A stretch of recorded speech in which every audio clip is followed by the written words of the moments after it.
ನಮಸ್ತೆ ವೀಕ್ಷಕರೇ, ಕೃಷಿಯು ಕನ್ನಡ ಲೋಕ ಯೂಟ್ಯೂಬ್ ಚಾನಲ್ಗೆ ಸ್ವಾಗತ.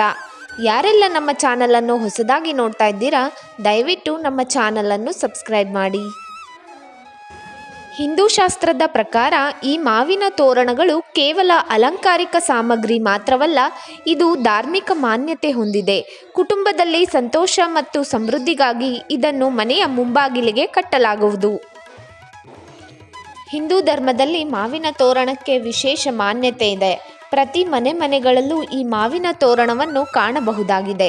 ಅದರಲ್ಲೂ ಹಬ್ಬ ಹರಿದಿನಗಳು ಮಾವಿನ ತೋರಣವಿಲ್ಲದೆ ಅಪೂರ್ಣ.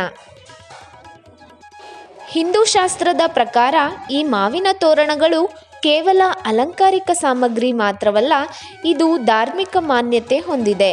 ಕುಟುಂಬದಲ್ಲಿ ಸಂತೋಷ ಮತ್ತು ಸಮೃದ್ಧಿಗಾಗಿ ಇದನ್ನು ಮನೆಯ ಮುಂಬಾಗಿಲಿಗೆ ಕಟ್ಟಲಾಗುವುದು.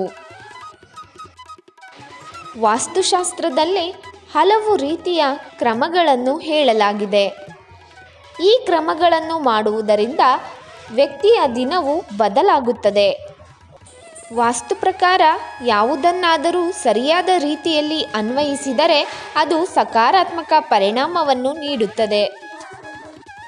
ಮನೆಯ ಮುಂಬಾಗಿಲು ಅಥವಾ ಮನೆಯ ಮುಖ್ಯ ದ್ವಾರದಲ್ಲಿ ಮಾವಿನ ತೋರಣಗಳು ಹಾಕಿದರೆ ಅದು ಮನೆಗೆ ಸಕಾರಾತ್ಮಕ ಪರಿಣಾಮ ಬೀರುತ್ತದೆ.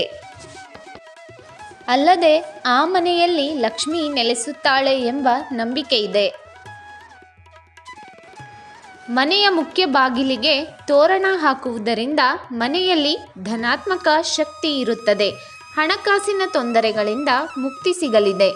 ಮಾವಿನ ಎಲೆಗಳು ಸಂತೋಷವನ್ನು ಕಾಪಾಡುತ್ತದೆ. ಇದಲ್ಲದೆ ವೈಜ್ಞಾನಿಕ ಕಾರಣವೂ ಇದೆ.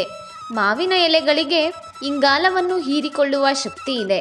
ಇದರಿಂದ ಹೆಚ್ಚಾಗಿ ಆಮ್ಲಜನಕ ನೀಡುತ್ತದೆ. ಇದು ಪರಿಸರದಲ್ಲಿನ ಹಾನಿಕಾರಕ ಬ್ಯಾಕ್ಟೀರಿಯಾಗಳಿಂದ ಕಾಪಾಡುತ್ತದೆ. ಮಾವಿನ ಎಲೆಗೆ ಸೂಕ್ಷ್ಮ ಕ್ರಿಮಿಗಳು ಮತ್ತು ಅಪಾಯಕಾರಿ ಕೀಟಗಳನ್ನು ನಾಶಪಡಿಸುವ ಶಕ್ತಿ ಇದೆ.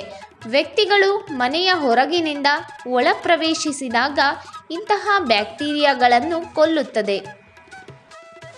ಮನೆ ಮುಂದೆ ಕಟ್ಟುವ ಈ ತೋರಣಗಳನ್ನು ಮಾವಿನ ಎಲೆ ಅಥವಾ ಅಶೋಕ ಎಲೆಗಳಿಂದ ಕಟ್ಟಿದರೆ ಶುಭವಾಗಲಿದೆ ಎಂಬ ನಂಬಿಕೆ ಇದೆ.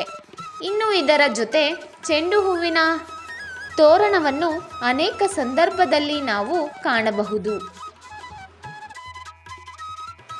ವೀಕ್ಷಕರೇ, ಈ ಮಾಹಿತಿ ನಿಮಗೆ ಇಷ್ಟವಾದಲ್ಲಿ ದಯವಿಟ್ಟು ವಿಡಿಯೋವನ್ನು ಲೈಕ್ ಮಾಡಿ, ಚಾನಲನ್ನು ಸಬ್ಸ್ಕ್ರೈಬ್ ಮಾಡಿ. ಕೇಳಿದ್ದಕ್ಕಾಗಿ ಧನ್ಯವಾದಗಳು. ಇನ್ನಷ್ಟು ಒಳ್ಳೆಯ ಮಾಹಿತಿಗಾಗಿ ದಯವಿಟ್ಟು ನಮ್ಮ ಚಾನಲನ್ನು ಸಪೋರ್ಟ್ ಮಾಡಿ.